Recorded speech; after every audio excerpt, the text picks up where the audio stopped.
ఒకరోజు తెనాలి రామకృష్ణుడింటి బయట ఇద్దరు దొంగలు తిరుగుతూ ఉన్నారు.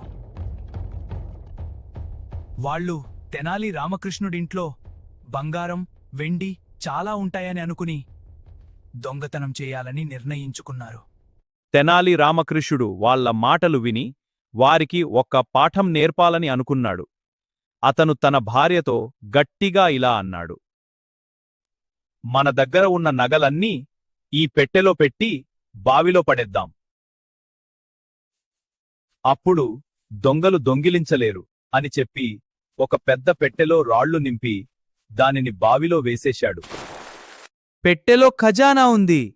రాత్రి అందరూ నిద్రపోయాక బావిలో నుంచి తీసుకుందాం. రాత్రి అంతా ఇద్దరు దొంగలు బావిలోని నీళ్లు తోడి బయటకు పారేశారు. నీళ్లు తీస్తూ చాలా అలసిపోయారు. ఇంతలో తెనాలి నిద్రలేచి బయటకు వచ్చి నవ్వుతూ అన్నాడు. అయ్యో, నా తోటకు నీళ్లు పోయడానికి మీరింత కష్టం చేశారా? అప్పుడు దొంగలు మోసపోయామని తెలుసుకుని సిగ్గుతో పారిపోయారు.